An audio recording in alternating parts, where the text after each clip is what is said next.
আচ্ছা আপু, আপনি যে আমাদের সার্ভিসটা নিলেন আপনার কেমন লেগেছে? আচ্ছা, সত্যি বলতে এর আগে যে আমি হাইড্রা ফেসিয়াল করিনি তা না, আমি কয়েকটা পার্লারে করেছিলাম।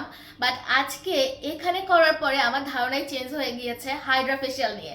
কারণ ওখানে যখন আমি করতাম বেশ কিছু স্টেপ আছে যেটা এখানে আমি দেখতে পেয়েছি একদম নতুন। মানে আমার কাছে মনে হয়েছে যে এটা অনেক বেশি অ্যাস্থেটিক, যেটা আমি ফার্স্টে শুনেছিলাম এই ওয়ার্ডটা, এটা যে আসলেই সত্যি এটার প্রুফটা আমি পাচ্ছি। অ্যান্ড আমার স্কিনে অনেক মানে আনইভেন টোনটা, এটা যদিও রেগুলারলি করার পরে আস্তে আস্তে একদম ক্লিয়ারলি ঠিক হয়ে যাবে, বাট তাছাড়াও এখনো আমি ইমপ্রুভমেন্টটা বুঝতে পারছি। আমি যখন আসলাম তখন আমার স্কিন যেটা ছিল সেটার থেকে পার্থক্যটা আমি বুঝতে পারছি।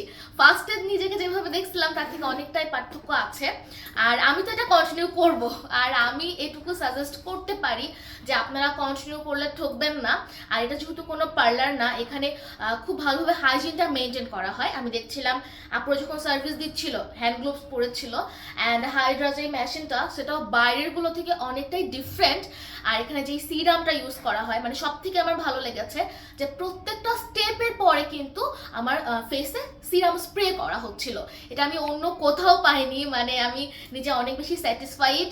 তো আপনারা যদি 1 মাস পর পরও না হয়, আপনার অন্তত 2 মাসের মধ্যে আমার মনে হয় যে কন্টিনিউ করা উচিত। তাহলে আপনার যে রিয়েল স্কিনটা, বেবি স্কিনটা, এটা থাকবে অ্যান্ড আপনারাও স্যাটিসফাইড হবেন। আর তাছাড়াও এখানে আরো অনেক সার্ভিস আছে, আপনারা যদি ভিজিট করেন আমার মনে হয় যে আপনারা উপকৃত হবেন। Okay?